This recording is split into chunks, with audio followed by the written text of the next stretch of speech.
মোশাররফ করিম আসলে একজন ব্যক্তি মানুষ হিসাবে যেমন অভিনয়ের জন্য উনি নিজেই একটা ইনস্টিটিউট, যেই বৈশিষ্ট্যটা আসলে আমরা অনেকের মধ্যেই খুঁজি যারা নতুন কাজ করি বা কম ছোট ছোট আমরা এখনো ইন্ডাস্ট্রিতে সিনিয়রদের কাছে প্রত্যাশা করি, সেই জায়গাটা আসলে সবসময় আমরা ওইভাবে হয়তো পাইও না, যে জায়গাটা মোশাররফ ভাই আমাকে দিয়েছেন। নিজেকে পীর দাবি করতেন, আমি ওনার বায়াত গ্রহণ করতাম, মানে আমি ওনার এতটা অন্ধভক্ত।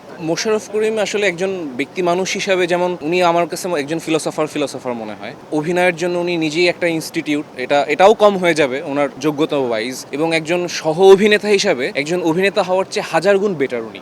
যেই বৈশিষ্ট্যটা আসলে আমরা অনেকের মধ্যেই খুঁজি যারা নতুন কাজ করি বা কম ছোট ছোট আমরা এখনো ইন্ডাস্ট্রিতে সিনিয়রদের কাছে প্রত্যাশা করি, সেই জায়গাটা আসলে সবসময় আমরা ওইভাবে হয়তো পাইও না, যে জায়গাটা মোশাররফ ভাই আমাকে দিয়েছেন। এবং আমি যদি ব্যক্তিগতভাবে বলি যে মোশাররফ ভাইকে যদি আমার পীর, উনি যদি নিজেকে পীর দাবি করতেন, আমি ওনার বায়াত গ্রহণ করতাম, মানে আমি ওনার এতটা অন্ধভক্ত। এটা আমি বেশিই বলবো, আসলে বললে বেশিই বলবো, কিন্তু তাও হবে না।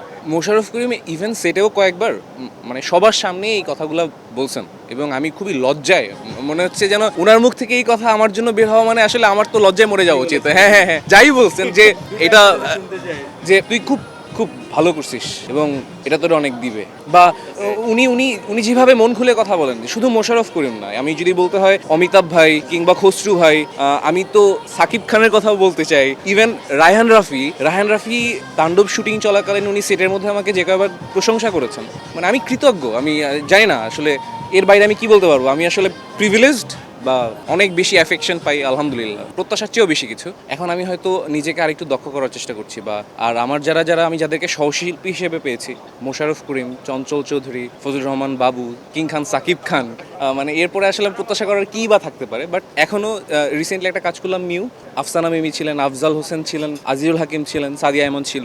সো আমি একটু নিজেকে সার্বিকভাবেই গড়ে তোলার রাস্তাটা হয়তো হাঁটার চেষ্টা করছি।